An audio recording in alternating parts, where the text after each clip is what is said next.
السلام عليكم ورحمة الله تعالى وبركاته.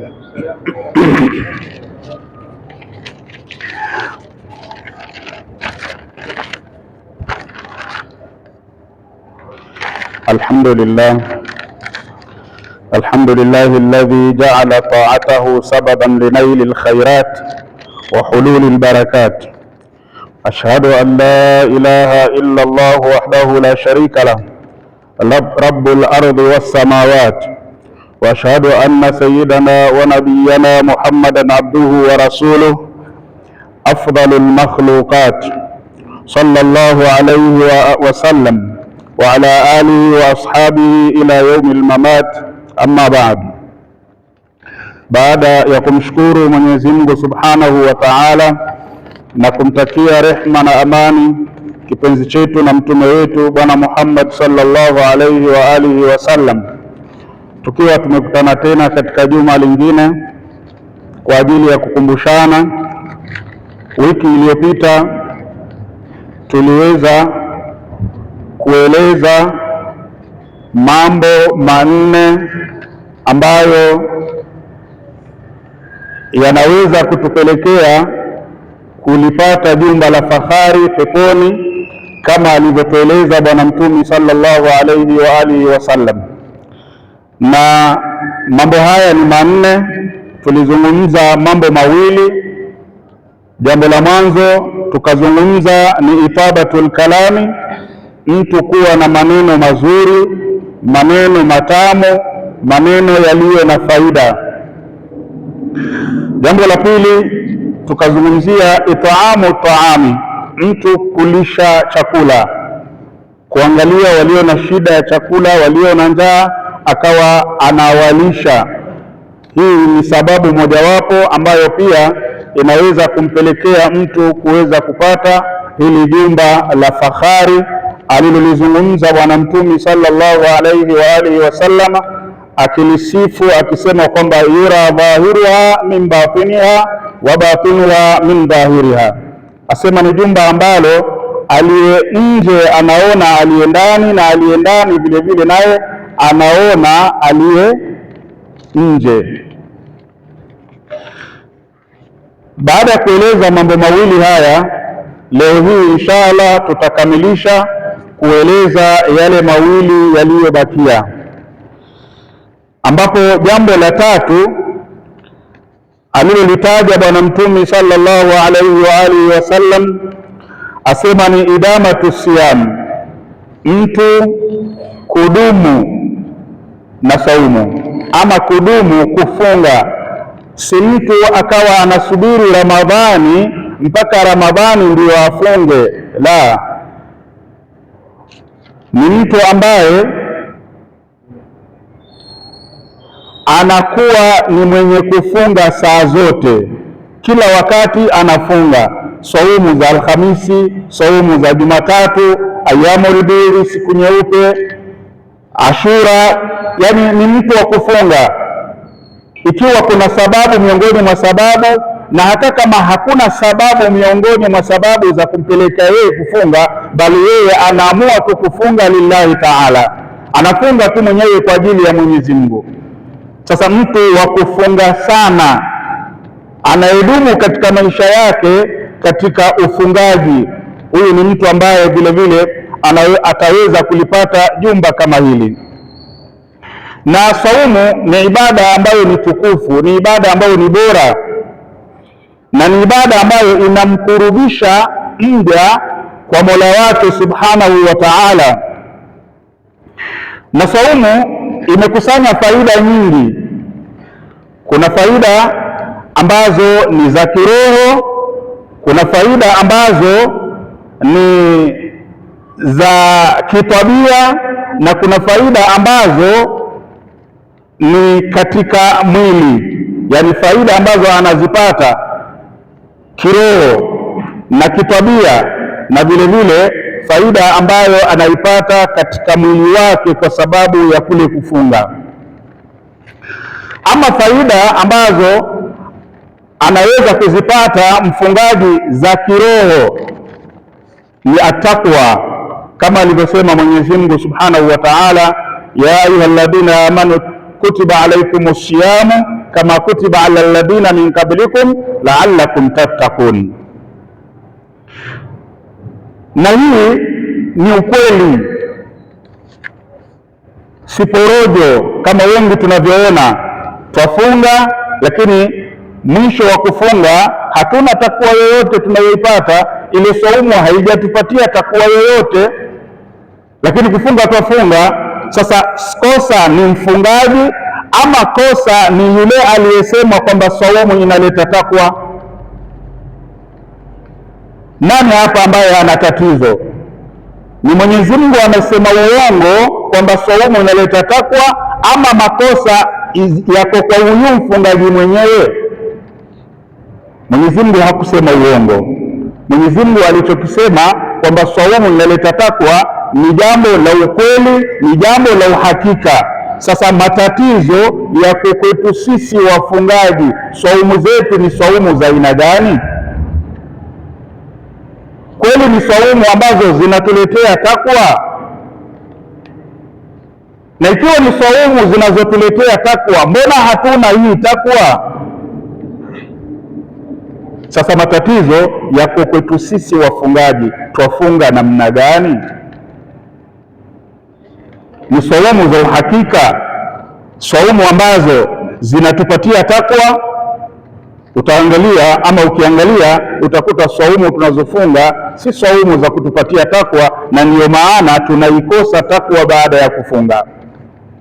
Lakini ni ukweli kwamba mfungaji yeyote atapata uchamungu mwisho wa kufunga kwake. Kwa hivyo katika faida za kiroho ni kwamba mfungaji anapata uchamungu, anapata takwa. Na katika faida za kiroho vile vile pia mfungaji anapata kukingwa, kuhifadhiwa, kuepushwa na adhabu za Mwenyezi Mungu Subhanahu wa Ta'ala. Mfungaji yeyote ikiwa saumu yake ameichunga na akaihifadhi kama inavyotakikana, basi mwisho wa kisha saumu yake itamkinga na kumhifadhi kutokamana na adhabu za Mwenyezi Mungu Subhanahu wa Ta'ala. Mtume sallallahu alayhi wa alihi wasallam katika hadithi aliyopokea al-Imam Tirmidhi, hadithi ambayo ameisimulia Abu Umama radhiyallahu anhu, asema Mtume sallallahu alayhi wa alihi wasallam,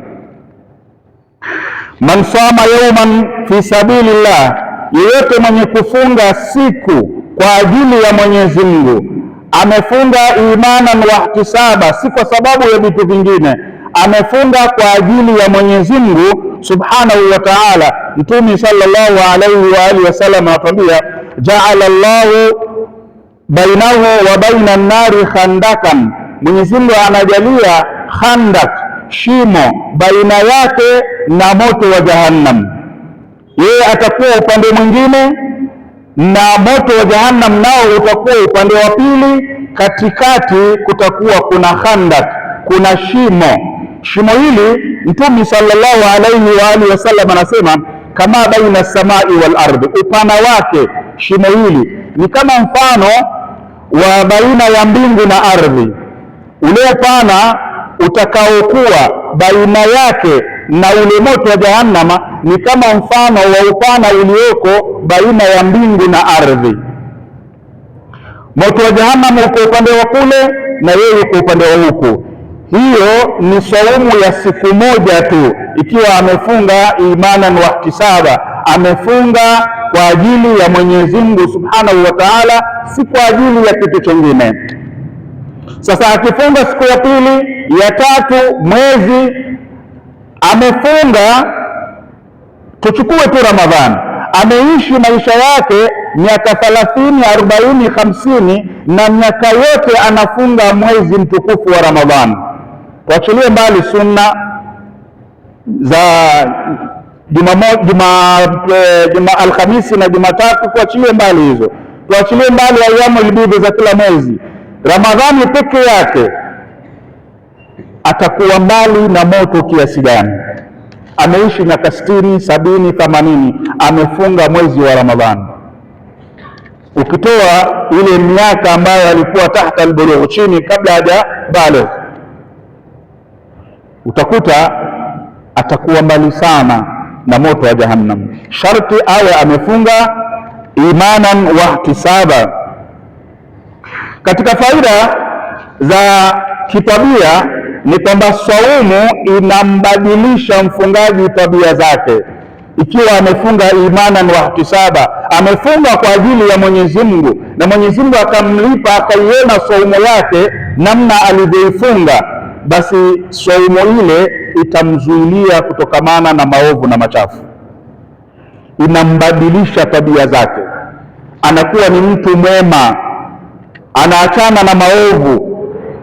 Na mfano mzuri tu, tuangalie sisi tunaofunga, wengi wetu huwa tunaacha machafu tuliyokuwa tukiyafanya na tukaingia katika ibada katika mwezi wa Ramadhani. Lakini je, baada ya ibada ya Ramadhani machafu yale na maovu twaendelea kuyaepuka kama tulivyoepuka katika mwezi wa Ramadhani, ama twayarudia?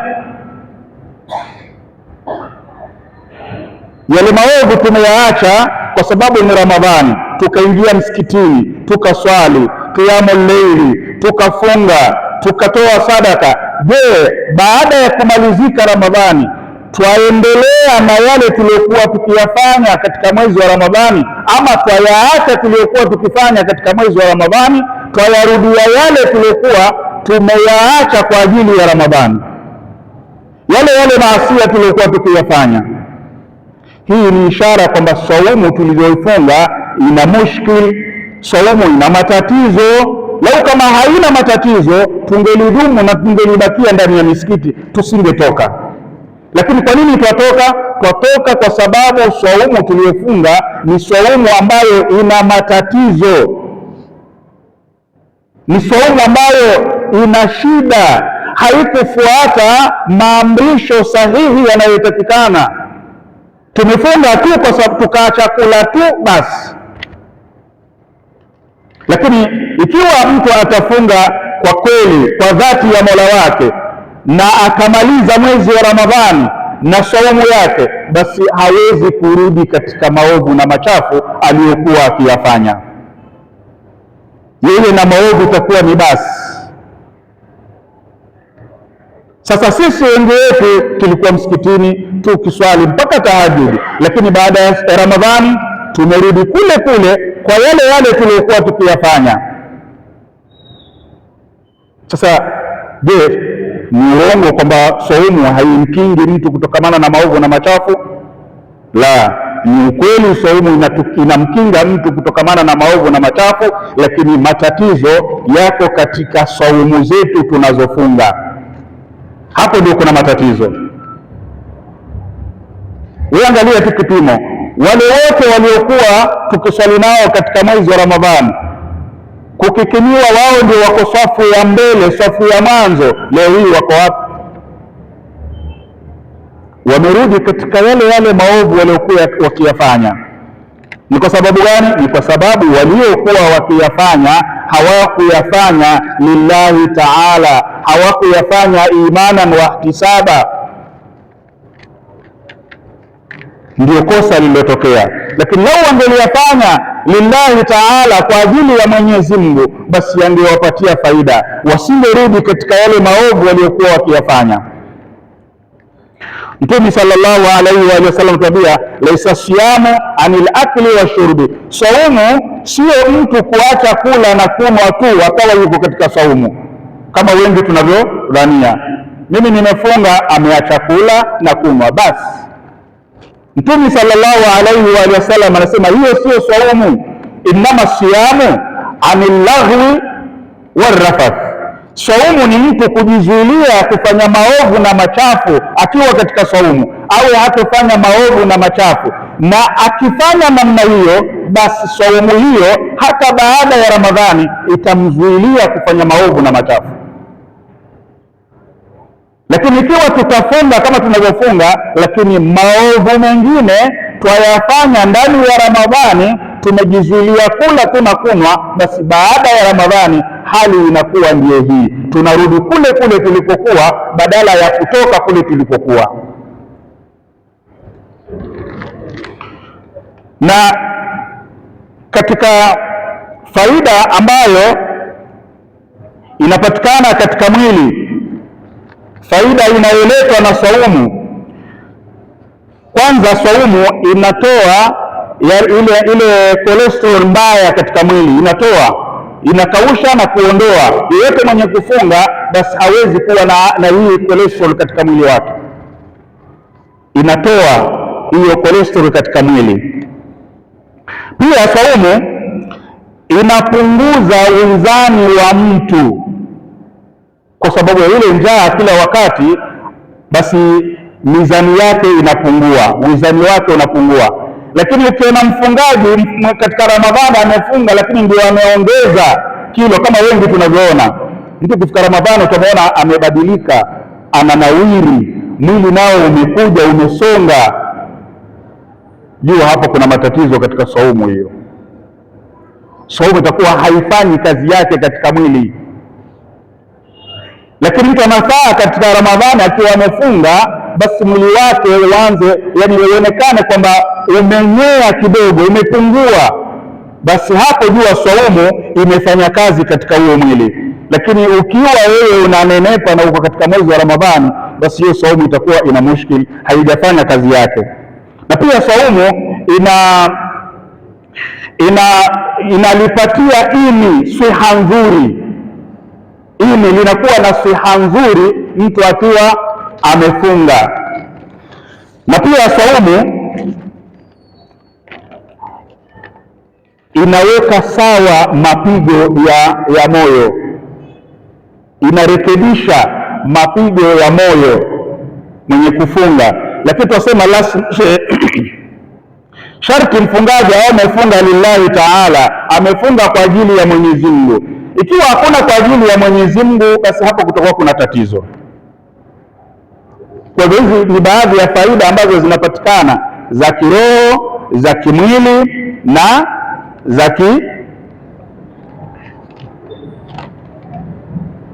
na saumu vile vile ni ibada ambayo haina mfano wake, la mithla lahu, haina mfano wake. Mtume sallallahu alaihi wa sallam nakwambia haina mfano wake katika ubora, ni bora zaidi, hakuna mfano wake katika ibada nyingine. Asema Mtume sallallahu alaihi wa sallam baada ya kuulizwa na Abu Umama amwambia Mtume sallallahu alaihi wa sallam, ya Rasulullah, murni bi'amalin yanfa'uni Allahu bihi, nijulishe jambo ambalo Mwenyezi Mungu ataninufaisha kupitia jambo hilo. Nijulishe jambo ambalo Mwenyezi Mungu ataninufaisha kupitia jambo hilo. Mtume sallallahu alaihi wa sallam kwambia, alaika bisiyami fa innahu la mithla lahu, jilazimishe na kufunga saa zote, wewe kuwa mtu wa kufunga, kwa sababu saumu haina mfano wake kidaraja na kimalipo. Ina daraja kubwa na ina malipo makubwa. Kwa hivyo saumu, hakuna ibada ambayo inashinda saumu, ni ibada ambayo haina mfano wake, kwa maneno ya Bwana Mtume sallallahu alaihi wa alihi wasallam. Tukiingia jambo la mwisho kwa sababu ya wakati, ambalo ni as-salatu bil-laili wan-nasu niyam, katika mambo ambayo yanaweza kumpelekea mtu kulipata jumba la fahari peponi, ni mtu kusimama usiku wakati watu wamelala, yeye ameamka, anamwabudu na kumwomba Mola wake subhanahu wa ta'ala. Na hii qiyamul layli ni ibada ambayo ina fadhila kubwa sana na ni kikurubisho kikubwa sana kwa Mola subhanahu wa ta'ala. Yeyote mwenye kujikurubisha kwa Mwenyezi Mungu subhanahu wa ta'ala na ibada hii ya qiyamul layli, basi huyu huwa amepata daraja kubwa kwa Mwenyezi Mungu subhanahu wa ta'ala, na ni sunna ambayo ni muakkada, sunna iliyokokotezwa, sunna aliyosisitiza Bwana Mtume sallallahu alaihi wa alihi wasallam. Atuambia Mwenyezi Mungu subhanahu wa ta'ala,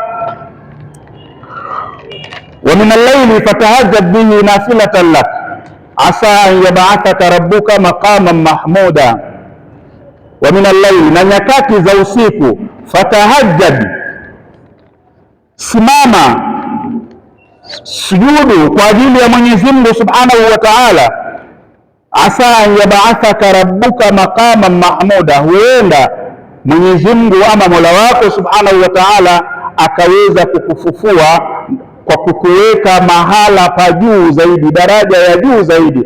Anaweza kukupatia Mola wako daraja ya juu kwa sababu ya qiyamul layli. Pia akasema Mwenyezi Mungu Subhanahu wa Ta'ala katika kuwasifu wale waja wema wanaosimama nyakati za usiku, akasema kanu qalilan min al-layli ma yahjaun wa bil ashari hum yastaghfirun. Awasifu Mwenyezi Mungu waja wake wema kwa ibada hii, manake wanalolifanya Mwenyezi Mungu Subhanahu wa Ta'ala anawaona. Asema walikuwa ni watu ambao qalilan min al-layli ma yahjaun, usiku walikuwa wakilala muda mdogo sana, wakilala muda mchache. Wa bil ashari hum yastaghfirun, na zile nyakati za usiku wao wako macho, wanaleta istighfar, wenye kuleta adhkar, wenye kusoma Qur'an, wenye kumsujudia Mwenyezi Mungu Subhanahu wa Ta'ala nyakati za usiku. Pia Mwenyezi Mungu Subhanahu wa Ta'ala akaendelea kuwasifu akasema walladhina yabituna lirabbihim sujadan wa qiyama, na wale ambao wanakesha nyakati za usiku wakisujudu na kusimama kwa ajili ya Mwenyezi Mungu Subhanahu wa Ta'ala. Mtume sallallahu alayhi wa sallama yeye alikuwa akiifanya ibada hii kwa wingi sana. Alikuwa akisimama sana nyakati za usiku, kama anavyotuambia na Aisha radhiyallahu anha kwamba alikuwa Mtume sallallahu alayhi wa sallam akisimama usiku kuswali qiyamul layli mpaka miguu yake ikawa inafura. Miguu inafura kwa sababu ya kisimamo kirefu. Na Aisha akashangaa. Wakati huo Mwenyezi Mungu Subhanahu wa Ta'ala amemwambia Mtume sallallahu alayhi wa sallam kwamba amemsamehe madhambi yake yote atakayoyafanya, amemsamehe. Lakini hakuwa Mtume sallallahu alayhi wa sallam kwa kupata ofa hii akawa amerelax, ameketi kama sisi tunavyoketi, wala hatuna ofa yoyote tuliyopata. Mtume sallallahu alayhi wa sallam alipata ofa ya kusamehewa madhambi yake atakayoyafanya, sio aliyoyafanya. Amesamehewa aliyoyafanya na atakayoyafanya.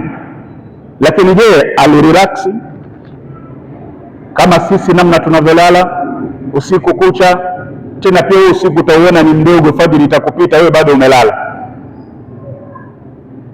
Ndivyo tulivyo, fajiri inatupita, tumelala kwa usiku mzima. Sio kwamba tumeamka pia, hatukuamka, lakini mpaka ile fajiri pia tuwaona bado ni mapema. Fajiri pia itatupita, sisi bado tuko kwa usingizini.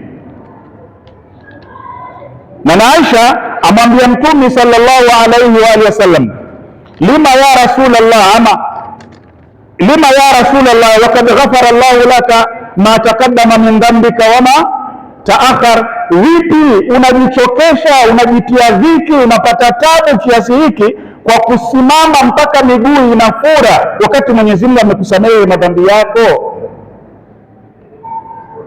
Na Mtume sallallahu alayhi wa sallam katika kumjibu na Aisha akamwambia, awala akuna abdan shakura, basi hata kama nimesamehewa madhambi yangu, siwi mja mwenye kutoa shukrani? Nikae tu kwa sababu nimesamehewa?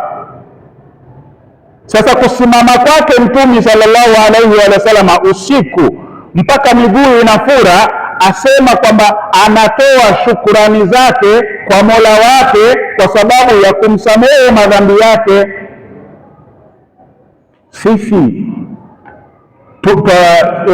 Sisi hatujafuatiwa ofa yoyote, hatujafanyiwa lolote bali vitu vibidiishe sisi wenyewe ndio tuweze kupata daraja ya kisimamo kama hiki.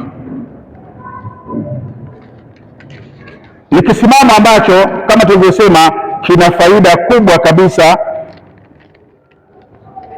Mtume sallallahu alaihi wa sallam katika hadithi aliyopokea Imamu Muslim anasema, afdalu salati baada salati almaktuba, swala ambayo ni bora zaidi baada ya swala za faradhi, swala ambayo itakuwa bora zaidi baada ya swala za faradhi. Mtume sallallahu alaihi wasallam anasema, salatu llaili, ama salatun fi jawfi llaili, ni swala anayoswali ama atakayoswali mtu nyakati za usiku.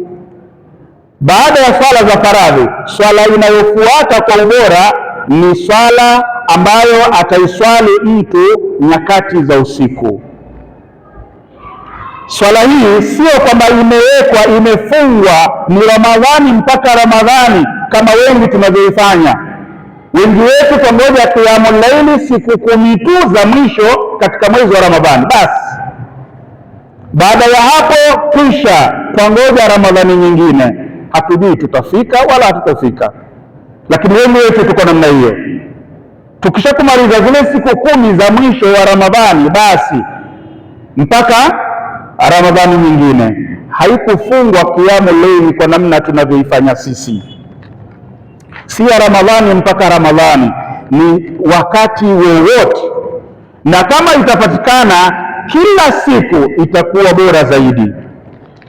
Mtume sallallahu alaihi wa sallam katika kueleza ubora wa swala hii asema katika hadithi aliyopokea al-Imam Ibn al-Asakir, hadithi ambayo amesimulia Abu Darda, asema Mtume sallallahu alaihi wa sallam kuihimiza swala hii, asema alaikum biqiyamil layl, jilazimisheni na kisimamo ama na kuswali nyakati za usiku, kusimama wakati wa usiku kuswali, fa innahu da'bu salihin, kwa sababu hii swala ya usiku ni mwenendo wa watu wema, ndiyo tabia ya watu wema waliokuwako ama waliotangulia. Wao walikuwa hawaachi qiyamul layli, kila siku anasimama, ila awe mgonjwa,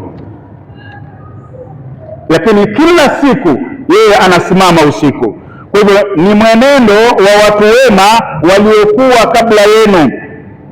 Akasema Mtume sallallahu alaihi wa sallam, wa inna qiyamal layli qurbatun ila Allah, qiyamul layli, kisimamo cha usiku ni kujikurubisha kwa Mwenyezi Mungu Subhanahu wa Ta'ala. Yani utakuwa wewe unajikurubisha kwa Mwenyezi Mungu Subhanahu wa Ta'ala. Na akasema pia Mtume, wa manhatun 'anil ithmi, qiyamul layli inamzuilia mtu kufanya maovu. Qiyamul layli, ikiwa mtu ni tabia yake saa zote yeye ni mtu wa kusimama nyakati za usiku akiswali, basi hii qiyamul layli, hii swala ya usiku itamzuilia kufanya maovu. Pia akasema Mtume sallallahu alaihi wa sallam, wa takfiru sayiati, na qiyamul layli pia inafuta ama ni kifutio cha madhambi. Wa mataradatun lidai anil jasadi, asema Mtume pia qiyamul layli inafukuza na kuondoa maradhi katika mwili. Yeyote mwenye kudumu na qiyamul layli akawa saa zote yeye anasimama usiku, hakosi qiyamul layli, basi mambo haya huwa yatampata tu, yatamfika tu. Ataondolewa kwanza, atakuwa karibu na Mwenyezi Mungu Subhanahu wa Ta'ala, kisha itamzuilia kufanya maovu na machafu, itamfutia madhambi yake na itamuondolea na kumwepushia na maradhi. Hatakuwa ni mtu wa kuugua kila wakati na umwana hapa mara maradhi haya. Qiyamul layli itazuilia maradhi katika mwili wake ikiwa ataisimamisha. Na katika faida za qiyamul layli ni kwamba inaleta nuru katika nyumba ambayo inaswaliwa qiyamul layli inapata kuwa na nuru, na nuru hii mimi na wewe hatuwezi kuiona, lakini nuru hii wanayoiona ni malaika walioko mbinguni. Wakiangalia chini Kila nyumba ambayo inasimamishwa kiamu leili inakuwa ina nuru. Sasa malaika wanaona kila nyumba ambayo ina nuru, wanajua hapa kuna watu wanasimamisha kiamu leili, pale kuna watu wanasimamisha kiamu leili, kule kuna watu wanasimamisha kiamu leili. Lakini ikiwa hakuna mtu aliyesimamisha kiamu leili, basi nyumba ile inakuwa na giza. Malaika ndio wanaoiona. Na malaika hawa, ikiwa kuna nyumba ambayo ilikuwa ina nuru, lakini baada ya muda wakaikosa nuru ile, wakaona nyumba ile haina tena nuru bali ina giza, wanaulizana kumekuwaje? Mbona nyumba ile ilikuwa na nuru na sasa hakuna? Wakataka kujua. Na ikiwa ile kiamu leili yule ameiacha kwa sababu ya ugonjwa, amekuwa mgonjwa, ameugua, ndio akaacha kiamu leili, basi malaika wanamuombea shifaa kwa Mwenyezi Mungu Subhanahu wa Ta'ala. Malaika wanamuombea shifaa yule aliyekuwa akisimamisha kiamu leili lakini ameiacha kwa sababu ya ugonjwa. Na ikiwa ni matatizo aliyokuwa nayo mpaka yakampelekea kuiacha kiamu leili, malaika wanamuombea Mwenyezi Mungu aweze kumuondolea matatizo yake. Hiyo ndio faida kubwa sana ya kiamu leili.